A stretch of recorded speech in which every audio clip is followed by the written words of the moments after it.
بسم اللہ الرحمن الرحیم۔ نہ دیکھو دنیا کی طرف، دنیا رلا دیتی ہے۔ نہ راضی کرو بندوں کو، بندے تھکا دیتے ہیں۔ نہ پیچھے بھاگو ہر وقت دنیا داروں کے، انسان کو کمزور کر دیتے ہیں۔ وہ تو کریم ہی بڑا ہے، تو آنسو زمین پر بعد میں گرتے ہیں، بندے کے گناہ سارے پہلے معاف فرما دیتا ہے۔ یاد رکھنا، کسی شخص کی بلیک میلنگ کا کبھی شکار نہ ہونا، کبھی کسی کی میٹھی اور مسجع مکفہ باتوں کا شکار نہ ہونا۔ کوئی کیا کر سکتا ہے اگر اللہ مددگار ہو؟ جس کو رب کریم اٹھانا چاہے اسے کوئی گرا سکتا ہے؟ ہم یہ ڈرے ڈرے سہمے سہمے پریشان فیصلہ کرنے کی طاقت نہیں، مجھے چلنا چاہیے کہ نہیں، اٹھنا چاہیے کہ نہیں، کرنا چاہیے۔ اٹھ باندھ کمر کیوں ڈرتا ہے؟ پھر دیکھو خدا کیا کرتا ہے۔ حضرت عبداللہ ابن عباس فرماتے ہیں، میرے نبی پاک علیہ السلام نے میری تربیت فرمائی کہ نوجوان دوست میری بات لکھ لیں، پریشان لوگ میری بات لکھ لیں، جن کے پاس قوت فیصلہ نہیں وہ اس بات کو لکھ لیں۔ حضرت عبداللہ ابن عباس فرماتے ہیں، میرے نبی پاک علیہ السلام نے مجھ سے فرمایا تھا، عبداللہ سن، اگر ساری دنیا مل کے تیرا کوئی نفع کرنا چاہے، کر نہیں سکتی جب تک میرے رب کی رضا نہ ہو۔ اور فرمایا ساری دنیا مل کے تیرا کچھ بگاڑنا چاہے تو عبداللہ بگاڑ نہیں سکتی جب تک رب کریم کی حکمت کا تقاضا نہ ہو۔ لوگوں سے ڈرنا، لوگوں کی طرف دیکھنا، ماحول دیکھ کے اپنے راہ کا تعین کرنا، ہر بندے کے خیالات کے مطابق ڈھلنے کی کوشش کرنا، فلانا نہ ناراض ہو جائے، فلانا نہ ناراض ہو جائے، وہ جس نے ہونا ہو جائے، بس رب رسول ناراض نہ ہو۔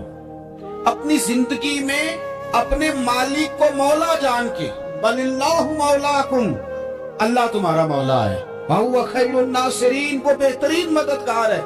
توجہ جب بھی کرے رب کی جانب کرے، اپنے دل کا قبلہ درست رکھیں، سوچوں کے زاویے سیدھے رکھیں۔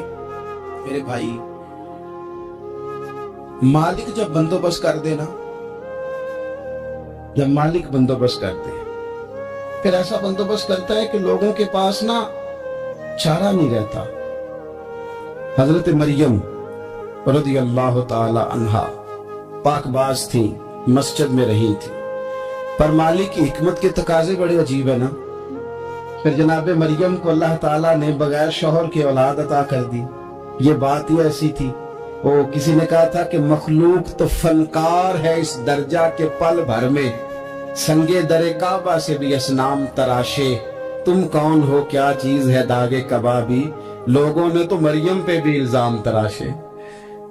تو لوگوں نے کہا کدھر سے لے آئی بچہ، تیرا باپ تو ایسا نہیں تھا، کہاں سے لے آئی؟ اللہ کرے میں آپ کو سمجھا سکوں، ذرا اپنے آپ کو وہاں کھڑا کریں کہ ایک پاک باز عورت، پاک باپ کی بیٹی، طیب ماں کی بیٹی، اور اللہ کے گھر میں پرورش پانے والی خاتون، ایک وہ وقت اور ایک یہ وقت کہ اس عورت کو کٹڑے میں کھڑا کر کے پوچھا جا رہا ہے کہ معاذ اللہ تیری گود میں بچہ جائز نہیں ہے، کہاں سے لائی ہے؟ اب خود سے صفائیاں بندہ کتنی کو دے، کتنی کو وضاحتیں کرے۔ اور میں نے تو اپنی زندگی میں دیکھا ہے، زیادہ وضاحت دینے والے کو بھی لوگ جھوٹا سمجھنے لگ جاتے ہیں، زیادہ وضاحت دینے پر بھی لوگ کمزوری کا اظہار سمجھتے ہیں کہ کمزور پڑ گیا۔ آپ صلح کی کوشش کرتے ہیں، سامنے والا بزدل سمجھ لیتا ہے، زیادہ وضاحتیں بھی کمزور کر دیتی ہیں۔ اب حضرت مریم کو کٹہرے میں کھڑا کر کے کہا بچہ کس کا ہے؟ تو پھر خدا بندوبست جب کرے، اللہ جب مددگار ہو، تو پھر حضرت مریم کی گواہی درختوں سے نہیں دلوائی، اس نے پتوں سے نہیں دلوائی، پھر فرشتے نہیں بھیجے۔ حضرت مریم کہنے لگے مجھ سے نہ پوچھو، وہ جو پنگوڑے میں ہے اسی سے پوچھ لو، ان سے پوچھو نا وہ کون ہے، پوچھ لو ان سے، کر لو سوال۔ انہوں نے کہا پنگوڑے میں چند دنوں کا بچہ، یہ جواب دے گا؟ مددگار تھا رب، ان کی برات کا اعلان کرنا تھا مالک نے، اور جب مالک اعلان کر دے، جب مالک تیری صفائی دینا چاہے، جب مالک تجھے دنیا کے سامنے نکھارنا چاہے، تو پنگوڑے میں لیٹے حضرت عیسیٰ بول کے کہنے لگے انی عبداللہ آتانی الکتاب، فرمایا میں اللہ کا بندہ ہوں، رب نے مجھے کتاب عطا کر کے نبی بنا کے دنیا میں بھیجا ہے۔ میں اللہ کا بندہ ہوں، کتاب لے کے آیا ہوں، نبی بن کے آیا ہوں۔ پھر پنگوڑے سے اعلان ہو گیا، پھر بچہ بول پڑا۔ اور یہ ایک دفعہ نہیں بات ہوئی، یہ بنی اسرائیل میں ایک جریج نام کے شخص بھی تھے جو نماز پڑھ رہے تھے، بعض نے لکھا ہے نفل نماز تھی، اماں نے پکارا تو آئے نہیں، تو ماں کے منہ سے نکل گیا تو اتنی دیر تک مرے گا نہیں جب تک کسی بے حیا عورت کا منہ نہ دیکھ لے۔ تو وہ عبادت گزار تھے، لیکن لوگوں نے ان کی عبادت، ریاضت، پرہیزگاری کو نہیں دیکھا، بس ایک عورت کو بھیج کے الزام لگوا دیا۔ وہ عورت آیا جایا کرتی تھی، اب آ جاتی ہیں عورتیں، مسئلہ پوچھنے کی نیت سے بھی آ جاتی ہیں۔ ماحول میں کچھ جگہ ایسی بھی ہیں جہاں عورتیں دم کرانے کے بہانے آ جاتی ہیں۔ وہ خاتون آتی جاتی تھی اس خانقاہ پہ، آستانے پہ، یہ بخاری میں موجود ہے، پھر اس نے کہا میری گود میں جو بچہ ہے یہ انہی کا ہے۔ مجھے بتائیں کیسے بندہ وضاحت دے؟ حالات خراب ہو گئے، لوگ کٹیاں جلانے لگے، ماحول اور طرح کا بن گیا۔ میرے نبی پاک علیہ الصلوۃ والسلام فرماتے ہیں پھر اس رب کے بندے نے کہا مالک تو کریم ہے، تیری مشیت کا تقاضا آیا جو میری ماں نے جملے بولے تھے، پر اب میں وضاحت دینے کے قابل نہیں رہا، اب تو ہی کرم کرے گا تو دروازہ کھلے گا۔ تو وہ چند دنوں کا بچہ پنگوڑے میں بول کے کہنے لگا میں اس درویش کا نہیں، میں تو فلانے چرواہے کا بچہ ہوں، وہ جو بکریاں چراتا ہے۔ رب کی مدد کو پکارے، اپنے ساتھ اپنے مالک کی مدد کو شامل کرے، تھوڑے رزق پر بھی گزارا اچھا ہونے لگ جائے۔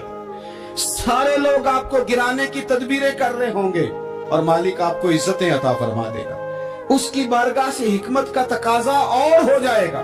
ہم نے ساری زندگی لوگوں کو راضی کرنے میں گزار دی، ساری زندگی بڑھاپا آ گیا بچوں کو پالتے، اور بچوں نے آخری عمر میں کہہ دیا ابا اگر کوئی ڈھب کا کام کر لیتے تو آج ہمارے دن بھی پھر نہ جاتے۔ ساری زندگی گزار دی بہن بھائیوں کو راضی کرنے میں، ساری زندگی گزار دی ذمہ داریاں اٹھانے میں، ان کو 99 دفعہ دیا، ایک دفعہ نہیں دیا تو انہوں نے کہہ دیا تو نے تو کبھی دیا ہی نہیں، تو تھا ہی نہیں۔ ساری زندگی محلے داروں، علاقے والوں کو راضی کرنے میں گزار دی۔ اور میں نے ایسے لوگ بھی دیکھے دین کے لیے وقت گزارا، لیکن جب بڑھاپے میں دانت کام نہ کرتے تھے تو وقت کے مفتیوں کو بھی مسجدوں کی کمیٹیوں نے کہہ دیا اب آپ کی سمجھ نہیں آتی، ہم نے خطیب کو یور رکھنا ہے۔ میں کہتا ہوں کہ جتنے درد سے آپ امیر کو اپنی کہانی سناتے ہیں نا، اور جس طرح آپ کے آنسو بات کرنے سے پہلے گر جاتے ہیں کہ غریب ہیں، بچیاں ہیں، کاروبار نہیں، او میرے سنگیو، اس سے آدھے آنسو اپنے رب کی بارگاہ میں بکھیرو، اس کے حضور عرض گزار ہو جاؤ، اس سے طلب کرو۔ تیسری بات سنیں، اگر آپ چاہتے ہیں زندگی میں مطمئن رہیں تو دنیا داروں سے امیدیں توڑ دیں، اللہ اور اس کے رسول سے امید وابستہ کریں، اولیاء اللہ سے امیدیں وابستہ کریں، صحابہ اور اہل بیت سے امیدیں، اللہ اور اللہ والوں سے امیدیں، دنیا داروں سے امیدیں۔ آپ کو پتہ ہے دنیا دار کی تباہی کب ہوتی ہے؟ جب انہیں خوش آمدی مل جاتا۔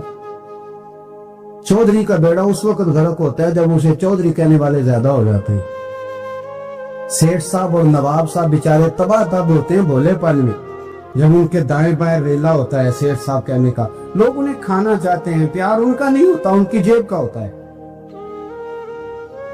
محبت ان سے نہیں ہوتی، ان کی کرسی سے ہوتی ہے، ضروریات کا پیار ہوتا ہے، تباہ کر دیا جاتا ہے۔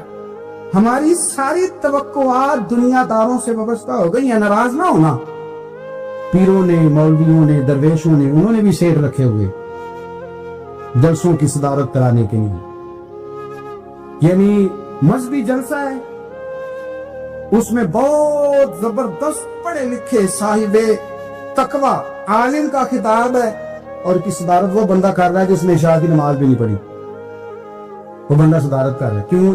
اس نے لاکھ روپیہ دیا ہے محفل میں۔ خدا را دنیا داروں سے امیدیں چھوڑ دیں ورنہ آپ کمزور پڑ گئے، آپ کی امیدیں ٹوٹیں گی۔